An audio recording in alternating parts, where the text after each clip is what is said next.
What do mean by the coordination? क्या मतलब होता है कोऑर्डिनेशन का? देखिएगा जरा, what do mean by the coordination? Suppose करिए एक पेन है आपके पास, स्केच पेन है, और आप हेडिंग डालने जा रहे हैं। जैसे किसी ने, टीचर ने बोला भाई ये डालो कोऑर्डिनेट बॉन्ड, आपने हेडिंग डाली, बगल वाले के पास आपके स्केच पेन नहीं है, तो आपने उसे क्या कह दिया, आप एक काम करो यार, आप भी ले लो, ये डाल लो। उसने भी वो स्केच पेन लिया, वो यूज कर लिया, यूज करने के बाद वो बीच में रखा है। तुम्हारा मन कर रहा है तुम यूज कर ले रहे हो, उसका मन कर रहा है वो यूज कर ले रहा है, तुम्हें भी लग रहा है मेरे पास भी है, उसे भी लग रहा है मेरे पास भी है, लेकिन एक्चुअली जिसका है वो उसी का है। जिसको आपने यूज करने को दे दिया वो उसका हो नहीं गया है। बिल्कुल इसी फॉर्मूले पर, इसी कॉन्सेप्ट पर यहां कोऑर्डिनेट बॉन्डिंग डेवलप हुई। तो ये दोनों के बीच में क्या चल रहा है? ये जो दो बच्चे आसपास बैठे हैं, इन दोनों के बीच में क्या चल रहा है? इन दोनों के बीच में बेसिकली कोऑर्डिनेशन चल रहा है। स्केच पेन का कोऑर्डिनेशन चल रहा है कि भाई तुम भी डाल लो, मेरा मैं भी डालो, लेकिन पेन मेरा ही है, पेन तुम्हारा नहीं हो गया है। फाइनली उठ के जाओगे तो पेन तो जो जिसका होगा वही ले जाएगा भाई। तो कहने का मतलब ये हुआ कि जब भी कभी ऐसी कोई कंडीशन आ जाए तो ऐसी कंडीशन को इंप्रूव करने के लिए एक नई बॉन्डिंग को दिया गया। अब मैं आपको बताऊं ऐसा क्यों हुआ था। ऐसा ये इसलिए हुआ था क्योंकि क्यों ऐसा एक बॉन्ड डेवलप हुआ? Because we can't violate octet rule. उस जमाने में जब ये इस तरीके से डेवलप हुआ था तो एक ही कॉन्सेप्ट था कि ऑक्टेट रूल को इतना माना जाता था जैसे गीता और कुरान में लिखी हुई बातें। ऑक्टेट रूल को इतना ज्यादा माना जाता था। जब ऑक्टेट रूल को इतना ज्यादा माना जाता था कि कांट वायलेट ऑक्टेट रूल, इसके लिए देखिए एक एग्जांपल दूंगा तो आपको क्लियर हो जाएगा। सबसे पहले एक सिंपल सा एग्जांपल एक लेते हैं हम लोग कि अगर सपोज करिए यहां पर आपका एक ओजोन गैस होती है। आप जानते हो सब ओजोन लेयर डिप्लेशन कितना बड़ा रोल होता है ओजोन का। अगर ओजोन चला जाए तो सबको स्किन कैंसर हो जाएगा। अब ओजोन का हम चलिए बनाते हैं, ओजोन का बनाते हैं। तो हम सभी जानते हैं कि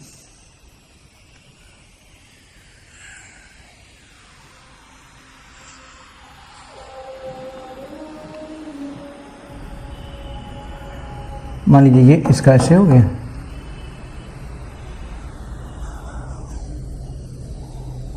और ये इसका ऐसे हो गया, इसका दूसरा ऑक्सीजन लिया हमने, दूसरा ऑक्सीजन, पानी लेना, दूसरा ऑक्सीजन लेते हैं हम। चलिए अब हम एक ऑक्सीजन ले लेते हैं भाई, दूसरा ऑक्सीजन ले लेते हैं, और फिर तीसरा ऑक्सीजन लेते हैं। यहां तीन बातें कर लेते हैं, ऐसा कर लेते हैं। और यहां पर हमने कहा कि चलो भाई इसका स्ट्रक्चर मुझे दिखा दो, जरा देखना ध्यान से है।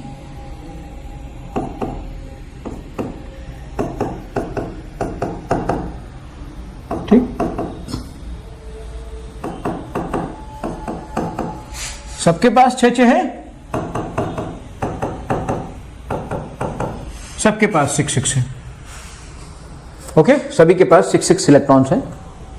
अब यहां पे क्या हो रहा है? यहां पे हो ये रहा है कि आप बेसिकली इन दोनों को अगर देखें तो ध्यान से, इनमें दोनों में शेयरिंग हो गई, इलेक्ट्रॉनों की शेयरिंग हो गई। इलेक्ट्रॉन की शेयरिंग बनने के बाद कोवेलेंट बॉन्ड डेवलप हो गए।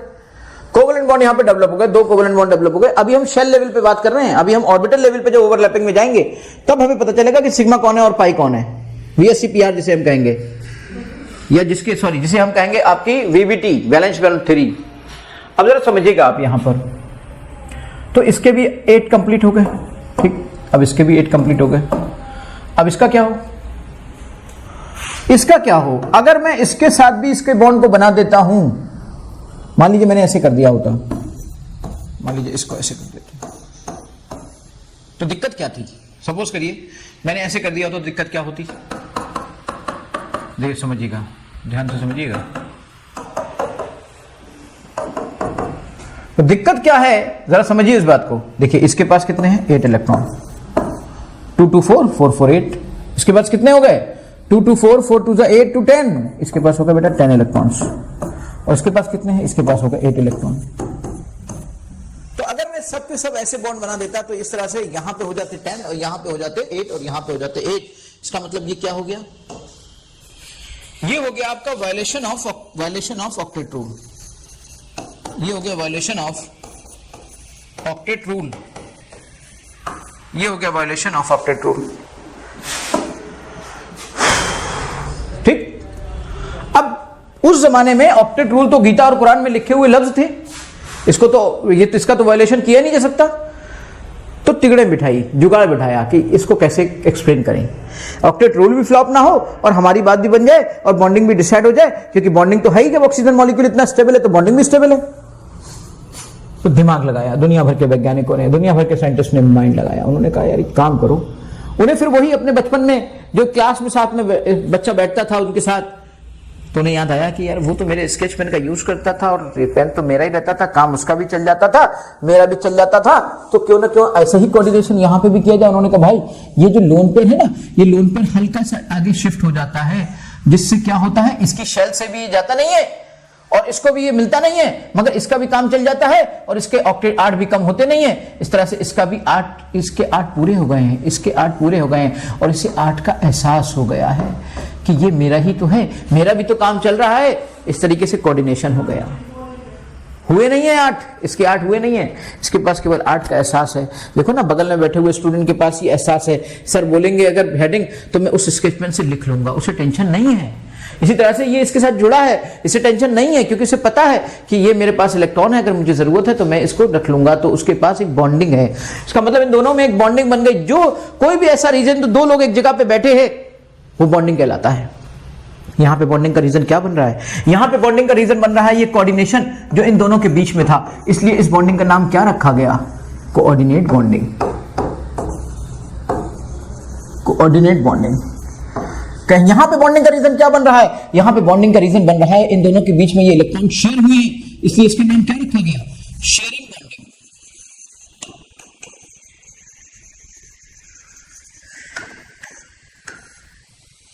इसके इलेक्ट्रॉन वो शेयर कर रहा है, उसके इलेक्ट्रॉन वो शेयर कर रहा है, लेकिन यहां पे देखो स्केच पेन उसी का है, वो उसके बदले में उसे कुछ नहीं दे रहा है, पर वो उससे कोऑर्डिनेट कर रहा है। यहां पे कोऑर्डिनेशन हो रहा है, इसलिए कोऑर्डिनेट बॉन्डिंग। यहां पे शेयरिंग हो रही है, इसलिए शेयरिंग बॉन्डिंग। और शेयरिंग बॉन्डिंग को हमने क्या कहा? Covalent bonding. शेयरिंग बॉन्डिंग को हमने कहा कोवलेंट बॉन्डिंग। तो ये आपका आया कोऑर्डिनेट बॉन्डिंग। इस तरह से मुझे लगता है ये दुनिया का सबसे सिंपल एग्जांपल है और बिल्कुल एसेंशियल एग्जांपल है कोऑर्डिनेट बॉन्डिंग का। कहीं पर भी इस तरह की रिक्वायरमेंट होती है कि हमारा 8 का कॉन्सेप्ट भी खत्म ना हो। ये किस बेस पर था कि 8 हमारा मेंटेन रहे, 8 का कॉन्सेप्ट खत्म ना हो और दूसरे का काम भी चल जाए। कोऑर्डिनेशन हो गया, कोऑर्डिनेशन से कोऑर्डिनेट बॉन्डिंग हो गई। बहुत अच्छा इसने एक्सप्लेन किया। कोऑर्डिनेट बॉन्डिंग की जो वैल्यू है, जो स्ट्रांगनेस है, जो स्टेबिलिटी है, बेटा वो आयनिक बॉन्ड और कोवलेंट बॉन्ड के बीच में पाई गई। इसका मतलब वो आयनिक बॉन्ड से तो कम स्टेबल, कम मतलब मजबूत थी, लेकिन कोवलेंट बॉन्ड से अच्छी खासी मजबूत थी, क्योंकि एक तरह से इलेक्ट्रॉन जब इधर से इधर जा रहा है, शिफ्ट ही हो रहा है, कहीं किसी की शेल से नहीं जा रहा है किसी दूसरे की शेल में, सिर्फ शिफ्टिंग हो रही है। हल्की सी शिफ्टिंग से भी पोलैरिटी तो डेवलप होगी ना, लेकिन पोलैरिटी डेवलप यहां पे हम नहीं दिखाते। क्यों? क्योंकि 2 एटम सेम जो इलेक्ट्रोनेगेटिविटी के होते हैं उनमें पोलैरिटी डेवलप कैसे दिखा सकते हो? आगे चल के मैं जब जो इलेक्ट्रोनेगेटिविटी का डिफरेंस होगा तो इस कोऑर्डिनेट बॉन्ड की वजह से भी जो पोलैरिटी आएगी, जो चार्जेस आएंगे, वो भी सिखाऊंगा। सवाल इस बात का नहीं है। सवाल इस बात का है कि अगर कोऑर्डिनेट बॉन्डिंग इस तरीके से एक्सप्लेन हो गई है तो फिर ये हमेशा क्यों नहीं चलती रही? आज तक क्यों नहीं चलती रही? आज तक चलती रहती है और आज भी जिंदा है, लेकिन कुछ जगहों पर आज भी ये एटॉमिक नंबर 10 तक जिंदा है, लेकिन एटॉमिक नंबर 10 के बाद अब ये जिंदा नहीं है। क्यों? क्योंकि एक कॉन्सेप्ट आ गया है वैकेंडी ऑर्बिटल का। वैकेंडी ऑर्बिटल की वजह से अब ऑक्टेट रूल उसके आगे सर्वाइव नहीं कर पा रहा है। अगर हो भी जाए तो भी बात नहीं है और ना भी हो तो भी बात नहीं है। ओके बेटा,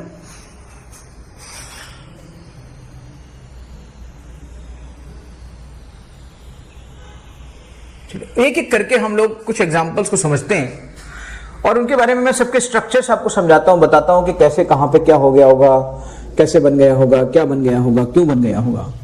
सल्फर डाइऑक्साइड का एक सिंपल सा एग्जांपल है हमारे सामने। बहुत सारे मैं स्ट्रक्चर आपको दूंगा उनमें जिनमें कि ये चीजें ऑब्जर्व होती थी पहले और अब भी कहीं कहीं पे होती हैं, ये बताता जाऊंगा मैं। देखिए, मैंने एक बात इससे पहले कि मैं ये बताऊं, एक चीज आपको और बता दूं कोऑर्डिनेट बॉन्डिंग में। आज भी ये कोऑर्डिनेट बॉन्डिंग आज भी coordinate bonding is still valid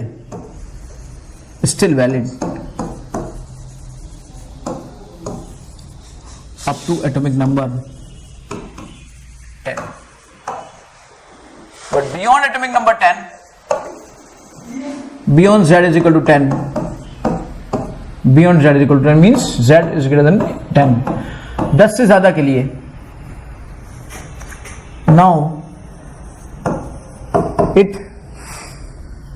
is not और मे और मे नॉट बी वैलिड, मे और may not be valid means उसको वहां पे हम चाहे तो कोऑर्डिनेट बॉन्ड बना रहने दें या हम कोवलेंट बॉन्ड भी बना दें तो गलती नहीं है, कोवलेंट बॉन्ड भी चलेगा। सवाल उठा कि सर ऐसा क्यों है?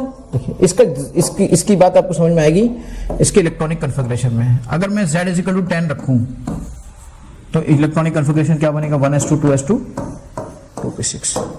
यहां 2d नहीं हो सकता, 2d होता ही नहीं है। तो आउटर मोस्ट शेल में इलेक्ट्रॉन मैक्सिमम कितने हो सकते थे? 8 इलेक्ट्रॉन, इसलिए ऑक्टेट फॉलो करना पड़ता था।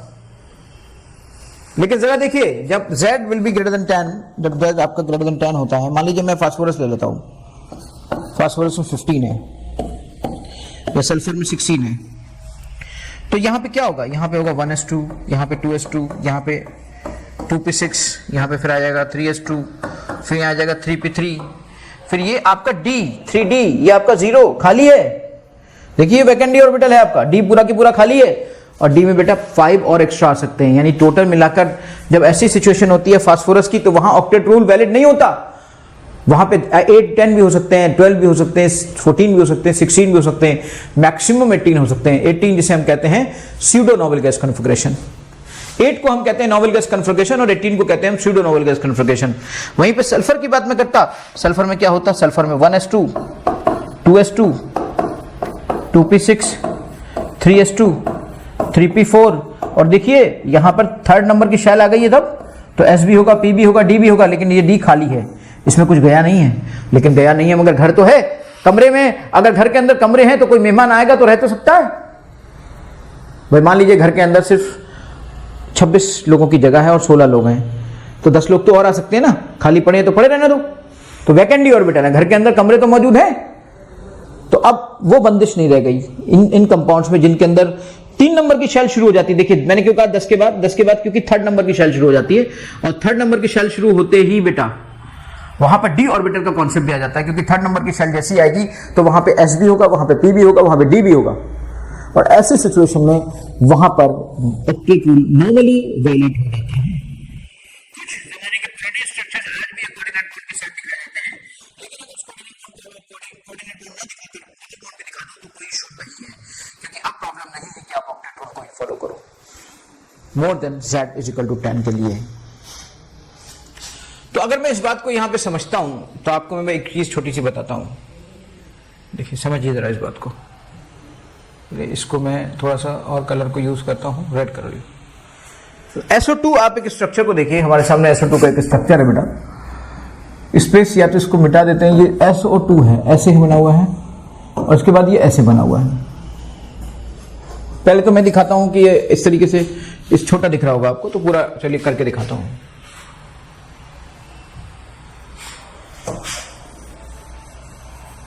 कहां गया पूरा एक साथ हो जाएगा।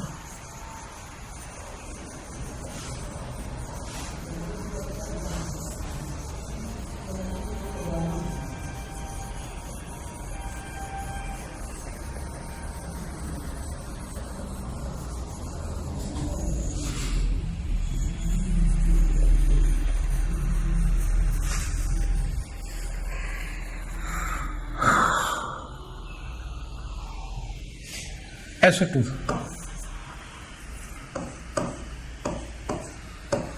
6 इलेक्ट्रॉन्स हैं, एक ऑक्सीजन है उसके पास भी 6 होते हैं,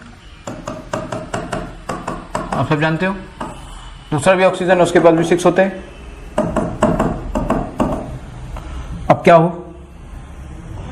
अब ये होगा कि ये दोनों डबल बॉन्ड बना लेंगे, इसके भी 8 कंप्लीट, इसके भी 8 कंप्लीट। लेकिन अब ये क्या करें, अगर इसके साथ कर रहे हैं तो ये 10 हो जा रहा है। तो इसको खत्म करने के लिए ऑक्टेट को हमें नहीं तोड़ना, तो हमने क्या कर दिया था? कोऑर्डिनेशन, ताकि इसका भी 10 खत्म ना हो, उसके भी 10 8 का कम, इसके भी 8 बने रहे और ये भी 8 का एहसास ऐसे होने लगे। इस तरीके से ये SO2 हमारा ऐसे रिप्रेजेंट किया जाता था बेटा, ऐसे। लेकिन आज की डेट में इस SO2 को अगर तुम ऐसे भी करते हो ना तो गलत नहीं है। क्यों गलत नहीं है?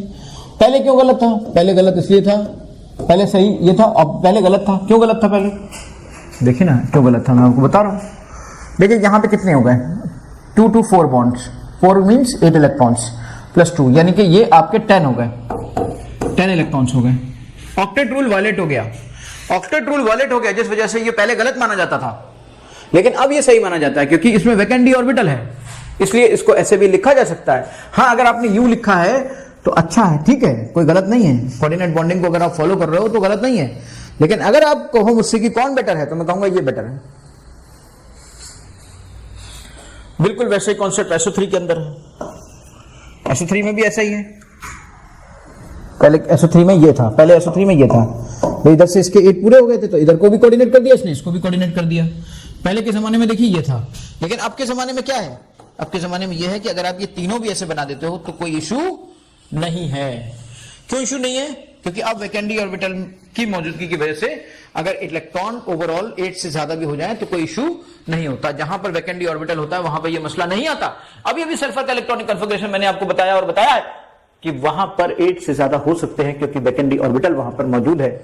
इस तरीके से ये 6 बॉन्ड है, 6 बॉन्ड मींस 12 इलेक्ट्रॉन का ये आ रहा है, अंडरस्टैंड। और ये आपका वही कॉन्सेप्ट है। अगर इसमें आप देखोगे तो ये 80 के ऑक्टेट को रूल को फॉलो करता है।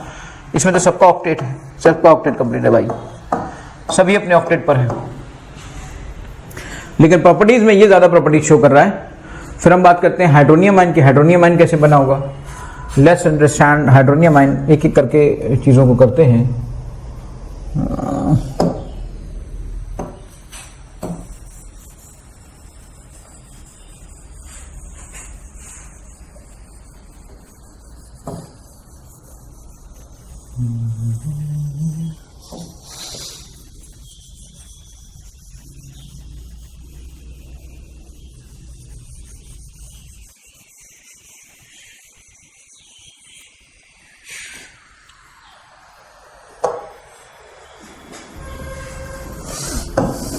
H3O प्लस बेटा, यहां से आपको काफी स्ट्रक्चर्स की फीलिंग भी आ जाएगी कि कौन सा स्ट्रक्चर कैसे बन सकता है। H3O प्लस में आप जरा समझिएगा, अगर आप ध्यान से देखोगे तो H3O प्लस में क्या होगा, लेट्स सी। ये था आपका H3O प्लस। देखिए ये सही स्ट्रक्चर नहीं है, ये बिल्कुल वैसा वाला है, बेकार वाला। ये आपका प्लस है, आप समझिएगा। तो इसके पास कुछ भी नहीं है, यहां पर ऑक्टेट कंप्लीट हो चुका है, तो क्या होगा, इसका कोऑर्डिनेट हो जाएगा, ये कोऑर्डिनेट बॉन्ड हो जाएगा, अंडरस्टैंड। तो इस कोऑर्डिनेशन से इसको भी 2 की फीलिंग आ जाएगी और इसका 2 था ही, इसके 8 था ही, तो इस तरीके से ये H3O प्लस बन जाएगा। सवाल उठा कि क्या सर आज भी, क्या यहां पर भी ऐसा हो सकता है? क्या हम ऐसे लिख दें कभी कभी, कि हम ऐसे लिख दें इसे? हमने कहा ये सब यहां नहीं हो सकता। क्यों नहीं हो सकता? क्योंकि अभी भी ये ऑक्सीजन आपका जिसका एटॉमिक नंबर 10 से कम है, यानी आपका 8 एटॉमिक नंबर है, जिसकी वजह से इसमें वैकेंट डी ऑर्बिटल या डी ऑर्बिटल का कॉन्सेप्ट ही नहीं है, क्योंकि थर्ड शेल शुरू ही नहीं हुई है, अंडरस्टैंड। तो यहां पर अभी भी यही सही है, ये सही नहीं है। तो इस कोऑर्डिनेट बॉन्ड को स्टिल, ये कोऑर्डिनेट बॉन्ड ही यहां पर सही है। अमोनियम आयन की बात करें, NH4 प्लस अमोनियम आयन, सबसे पहले आप NH3 बना लीजिए। NH3 में आपने देखा, अब now you have this lone pair and this is your plus. ये आज भी वैलिड है, यहां पर अभी कोई डबल बॉन्ड या सिंगल बॉन्ड नहीं आएगा, ये आज भी वैलिड है। रीजन क्योंकि नाइट्रोजन में मैक्सिमम 8 इलेक्ट्रॉन हो सकते हैं, क्योंकि उसमें सेकंड शेल है, थर्ड शेल नहीं है। थर्ड शेल होती तो 3s 3p 3d भी हो सकता था, 3d होता तो वैकेंट डी ऑर्बिटल अगर होता तो वहां पर इलेक्ट्रॉन अन एक्सिस में आकर वहां पर ऑक्टेट रूल को वैलिड कर देते, लेकिन यहां पर ऐसा नहीं हो पाएगा। दिस इज स्टिल वैलिड, ये आज भी वैलिड है, उतना ही वैलिड है जितना पहले कभी वैलिड था। ओके बेटा,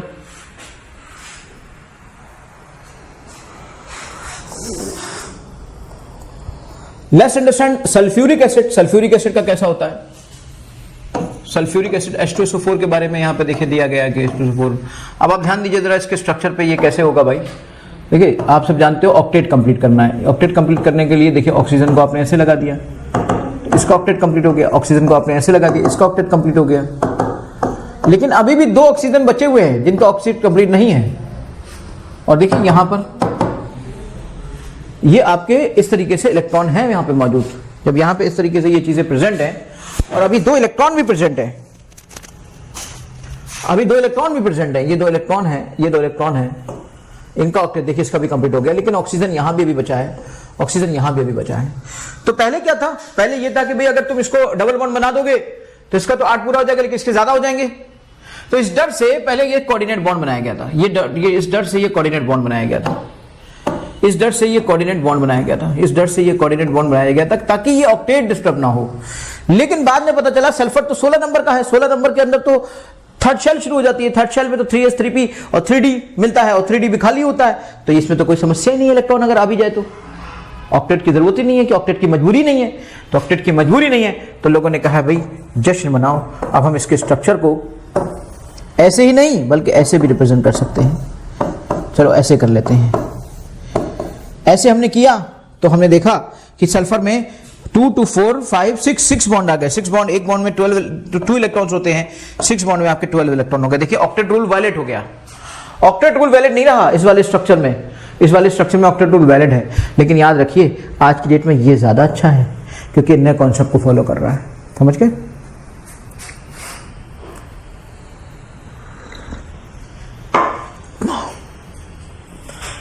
सल्फ्यूरिक एसिड पे आ गए, नाइट्रिक एसिड की बात करते हैं, कार्बन मोनोऑक्साइड की बात करते हैं।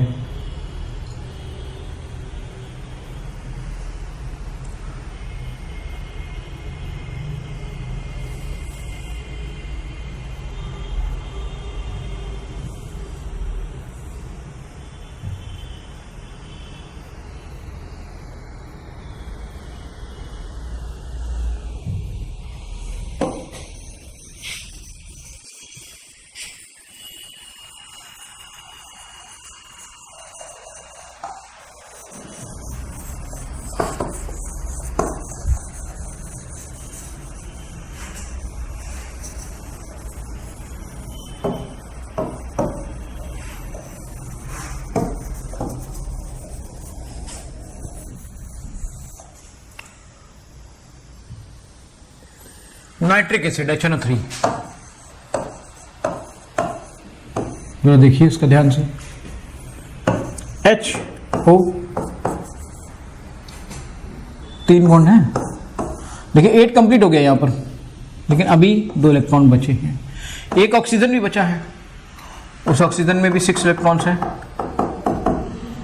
अब अगर ये इसके साथ ऐसे बॉन्ड बना लेता तो इसके तो 8 कंप्लीट हो जाते, लेकिन इसके 10 हो जाते। मगर नाइट्रोजन में 10 अलाउड नहीं है क्योंकि नाइट्रोजन में d ऑर्बिटल की पॉसिबिलिटी नहीं है, नाइट्रोजन में थर्ड शेल की शुरुआत नहीं है, नाइट्रोजन 7 एटॉमिक नंबर का है, तो इसलिए ये आज भी उतना ही वैलिड है जितना पहले कभी वैलिड था। यहां पर आज भी कोऑर्डिनेट बॉन्ड है और कोऑर्डिनेट बॉन्ड होने की वजह से देखिए इसका ऑक्टेट ऐसे ही रहेगा, इसको भी 8 की फीलिंग आ जाएगी, ये तो 8 पहले से ही था। अंडरस्टैंड? चलिए कार्बन मोनोऑक्साइड देखिए ना, इसके अंदर 4 इलेक्ट्रॉन थे बेटा, 2 यहां पे रिलेट कर गए, ठीक, तो 6 हो गए इसके पास, यहां के पास, इसके पास ऑलरेडी आपके इतने इलेक्ट्रॉन ज्यादा हैं, तो क्या होगा फाइनली ये होगा कि ये इस इलेक्ट्रॉन को इसको कोऑर्डिनेट कर देगा। जब इस इलेक्ट्रॉन को इसको कोऑर्डिनेट कर देगा तो उसके पास पहले देखिए 6 हो गए थे, इसने कोऑर्डिनेट कर दिया तो इसको फील हो गया 8 का। ये रिलेशन आज भी उतना ही वैलिड है जितना पहले कभी था, क्योंकि कार्बन को जिसको कोऑर्डिनेट किया जा रहा है उसकी आउटरमोस्ट शेल में आज भी कोऑर्डिनेट बॉन्ड वैलिड है। रीजन है कार्बन, रीजन है उसका एटॉमिक नंबर, रीजन है उसके अंदर इन प्रेजेंस या फिर एब्सेंस ऑफ d ऑर्बिटल और थर्ड शेल, तो ये आज भी उतना ही वैलिड है जितना कभी वैलिड था। तो मैं आपको कोऑर्डिनेट बॉन्ड और कोऑर्डिनेट बॉन्ड कहां पर वैलिड है, कहां पर नहीं वैलिड है, कहां पर क्या हो गया, ये सब रीजनिंग आपको देता जा रहा हूं, क्योंकि इस तरह के क्वेश्चन आपको बहुत सारे देखने को मिलेंगे एग्जाम के अंदर। सल्फेटाइन, क्लोरेटाइन, परक्लोरिक एसिड, इस तरह की चीजें हमारे सामने आ रही हैं, देखिएगा ध्यान से। सल्फेटाइन तो H2SO4 से मिलकर बना सल्फेटाइन, उसका तो कोई मसला ही नहीं है। क्लोरेटाइन की बात करें ClO4 माइनस, देखिए ये है आपका क्लोरेटाइन। आप एक काम करिए ना, Cl है, Cl के पास उसके अपने 7 है, 7 है भाई, एक माइनस आ गया तो उसने O को माइनस ले लिया, मान लीजिए O को ही माइनस ले लो, O4 है, तो अगर एक माइनस है तो इतने में ही तो काम हो गया, एक माइनस आ गया और इसके साथ शेयरिंग हो गई, इतने में तो काम हो गया। बाकी के O के साथ क्या करना पड़ा, बाकी के O के साथ तो ये करना पड़ा, क्यों, ये तब करना पड़ रहा था जब हम Cl का ऑक्टेट रूल वैलिड करना चाहते थे। Cl में ऑक्टेट रूल को वैलिड करना था, मजबूरी थी, इसलिए कोऑर्डिनेट करना पड़ा। एक के साथ शेयरिंग हो गई क्योंकि Cl के अंदर 7 थे, तो इसको एक ही तो चाहिए था, शेयरिंग के बाद 8 हो जाएगा, तो एक बॉन्ड बन गया। तो शेयरिंग के बाद, अच्छा इसके पास देखिए O माइनस है, तो पहले 6 थे, पहले 8 थे, 6 थे आउटर मोस्ट शेल में, फिर एक और आ गया तो 7 हो गया। अब इसको भी एक चाहिए, तो यहाँ पे तो इन दोनों का और 8 कंप्लीट हो गया था। लेकिन सवाल इस बात का उठ रहा था कि ये 3 जो O थे, इनको कैसे इनको 8 की फीलिंग कराई जाए, क्योंकि जिसके 8 होते हैं उसकी ठाठ होते हैं, जिसको 8 की फीलिंग नहीं आएगी तो उसको ठाठ की फीलिंग कहां से आएगी। ठाठ की फीलिंग पाने के लिए 8 की फीलिंग तो लानी पड़ेगी, 8 की फीलिंग लाने के लिए कोऑर्डिनेशन तो करना पड़ेगा। तो बेटा यहां पर इस तरीके से आपने देखा कि ये O है, ये O है, ये O है। अब जरा देखिए कि यहां पर इस तरह से ये आपकी ऑक्टेट रूल को फॉलो करते हुए ये बन रहा है। लेकिन बाद में पता चला कि भाई Cl 17 है, 17 में तो टेंशन लेने की बात ही नहीं है भाई, Cl तो 17 है, Cl तो 17 है यार, इसमें तो इसका मतलब 1s2, 2s2, 2p6, ये तो 3s2, ये तो 3p5 और ये 3d0, ये आपका आ जाता है। अब देखिए ना, अगर इन पूरी शेल को देखोगे तो इसमें मैक्सिमम 18 आ जाएंगे बेटा। अभी तो बहुत जगह है, घर में कमरे बहुत खाली हैं, 18 लोगों के रहने की जगह है इस घर में, इस वाली विंग में, 3rd नंबर की विंग में 18 लोगों की जगह है। और अभी रहे कितने रहे, 7, यानी कि 11 आ सकते हैं, तो कोई मसला ही नहीं है। जरा देखते हैं, अगर ये 3rd नंबर की शेल इसके पास है तो इसके पास तो मैक्सिमम 18 हो सकते हैं। तो भाई मैं फिर अगर 18 हो सकते हैं फिर तो मैं अच्छा बॉन्ड बनाऊंगा, फिर मैं ऐसा क्यों करूंगा, फिर तो मैं कहूंगा ऐसे बनाओ, आज की डेट में ये अच्छा वैलिड है, ये पहले के जमाने में वैलिड था, ये आज की डेट में अच्छा वैलिड है। और रीजन देखिए ना, 2 2 4 6 7 ओवरऑल मिलकर कितने हो गए 17, लेकिन नहीं ओवरऑल मिलकर कितने हो गए 14, 7 2 14 इलेक्ट्रॉन हो गए बेटा, और 14 इलेक्ट्रॉन होने के बाद भी ये परफेक्ट है। अंडरस्टैंड? इस तरीके से आपकी एक कोऑर्डिनेट बॉन्डिंग को आप धीरे धीरे देखते जा रहे हैं। कोऑर्डिनेट बॉन्डिंग की कैलकुलेशंस, कहां से क्या बनता है, पर क्लोरेटाइन, क्लोरिक एसिड, HClO4, बिल्कुल वही कॉन्सेप्ट, ये क्लोरेटाइन था, पर क्लोरिक एसिड HClO4, है तो वही, HCl था, एक को H के साथ लगा दो, बाकी के बच्चे तीनों को वैसे ही लगा दो जैसे अभी लगा रहे थे, बस। फर्क क्या है, फर्क ये था कि पहले ये जो डबल बॉन्ड अभी दिखा रहे हो तुम, ये पहले वाले डबल बॉन्ड नहीं थे, ये पहले कोऑर्डिनेट बॉन्ड होते। पुराने जमाने की अगर मैं बात करता और ऑक्टेट को फॉलो करता और मेरी मजबूरी होती तो मैं कैसे बनाता, तो इसका मतलब अगर कोई ऐसे बना दे तो उसे गलत मत कहना, और कोई कह दे दोनों में कौन बेहतर है तो कहना ये बेहतर है। आज की डेट में अपडेट चीजें ज्यादा वैलिड होती हैं। कार्बोनेटाइन, कार्बोनेटाइन का डिस्कशन कर लेते हैं भाई। CO3 2-, इसमें क्या होगा, लेट्स सी कार्बोनेटाइन, लेट्स सी। कार्बोनेटाइन में नो नीड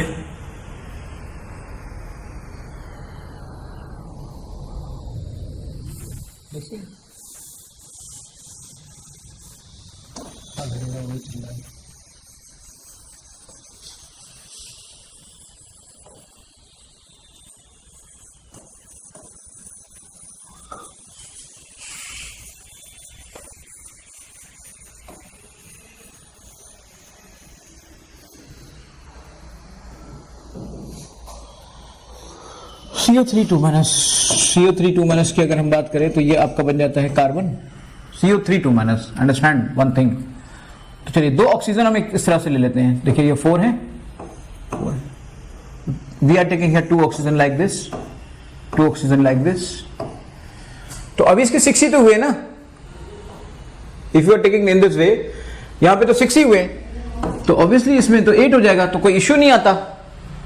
इसमें कोऑर्डिनेट बॉन्ड की कोई रिक्वायरमेंट ही नहीं है।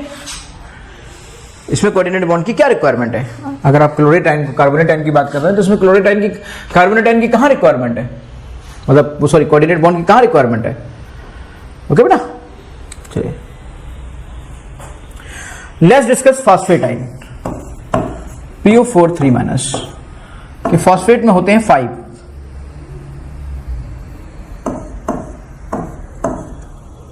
ये 5 है। PO4 3 माइनस O4 3 माइनस, तो ये आपके एक को मैंने ऐसे ले लिया, वन O इज देयर। लेकिन आप समझिए ये 8 अपने कंप्लीट कर चुका था, अगर मैं ऑक्टेट को फॉलो करता तो मैं यहां कोऑर्डिनेट दिखाता PO4 3 माइनस को रिप्रेजेंट करने के लिए, ये मैं कोऑर्डिनेट दिखाता, ये इसका स्ट्रक्चर बनता इस तरीके से। लेकिन आज की डेट में अपडेटेड क्या होगा, ये जो कोऑर्डिनेट है ना ये कोवेलेंट बना दो। क्यों ऐसा हुआ, क्योंकि फास्फोरस अब इसकी आउटर मोस्ट शेल में कितने हो गए, ये 10 हो गए, कोई दिक्कत नहीं, क्यों दिक्कत नहीं आई भाई, फास्फोरस है 15 number, 15 number means third number की शेल शुरू हो गई है, और थर्ड नंबर की शेल शुरू हो गई है तो इसका मतलब डी ऑर्बिटल वहां मौजूद है। कमरे खाली पड़े हैं, कोई आना चाहे तो आराम से आ सकता है। चलिए भाई आ गया, रह लिया, फॉस्फेटाइन भी बन गया, कोऑर्डिनेट कहां पे था, अब क्या है, सारी चीजें आपके सामने हैं।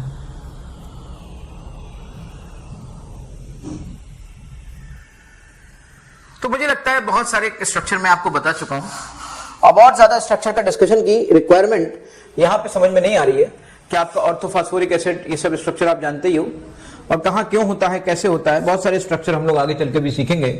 लेट डिस्कस स्ट्रक्चर तो बहुत थे मेरे पास, लेकिन कोई ज्यादा उसकी रिक्वायरमेंट नहीं है, आप खुद ही बना लोगे वो सब चीजें। हम कोवेलेंट बॉन्ड की के साथ साथ हम कोऑर्डिनेट बॉन्ड की कैरेक्टरिस्टिक्स की बात करते हैं। कोऑर्डिनेट बॉन्ड की बात करें बेटा तो आप सब समझते हो यहां पर बेसिकली होता क्या है कि लोन पेयर शिफ्ट होता है, यानी कि इलेक्ट्रॉन पेयर शिफ्ट होता है। जब इलेक्ट्रॉन पेयर शिफ्ट होता है, कहीं से भी इलेक्ट्रॉन पेयर ऐसे शिफ्ट होगा तो याद रखिएगा A to B, अगर आपका कोऑर्डिनेट बॉन्ड भी है ना, और अगर उसकी डायरेक्शन लेस इलेक्ट्रोनेगेटिव से मोर इलेक्ट्रोनेगेटिव है, ऑक्सीडेशन नंबर पढ़ाते वक्त ये रूल बताया जाता है, तो इस इलेक्ट्रॉन शिफ्टिंग की वजह से इस पर पार्शियल डेल्टा 2 प्लस और पार्शियल इस पर डेल्टा माइनस आता है। और वैसे आपको बताऊं ऑक्सीडेशन नंबर के कॉन्सेप्ट में तो +2 -2 ले लिया जाता है। वहीं पर कभी कभी क्या होता है कि A और B ऐसे भी हो जाता है कि ये लेस इलेक्ट्रोनेगेटिव है और ये मोर इलेक्ट्रोनेगेटिव है। कभी कभी ऐसा कोई अगर कहीं पर स्ट्रक्चर बन जाए तो ऐसी कंडीशन में इसकी वजह से फिर ये इनइफेक्टिव मान लिया जाता है, और इसकी वजह से फिर किसी को भी कोई चार्ज नहीं मिलता है। ये रूल भी आपको ऑक्सीडेशन नंबर में सीखने को मिलेगा। मेल्टिंग पॉइंट, बॉइलिंग पॉइंट की बात करें तो कोवेलेंट बॉन्ड्स और आयनिक बॉन्ड के कंपैरिजन में आयनिक बॉन्ड से मेल्टिंग पॉइंट, बॉइलिंग पॉइंट कम होंगे और कोवेलेंट बॉन्ड से ज्यादा होंगे। सॉल्युबिलिटी की बात करें तो वहीं पे बात आती है, इसमें थोड़ा सा पार्शियल कैरेक्टर भी है, तो सॉल्युबिलिटी आयनिक कंपाउंड्स की तरह तो नहीं होगी। इसका मतलब आयनिक कंपाउंड्स की सॉल्युबिलिटी तो पोलर कंपाउंड्स में होती थी, तो ऐसे इसकी भी पोलर में होगी, नॉन पोलर में थोड़ी कम होगी, है ना।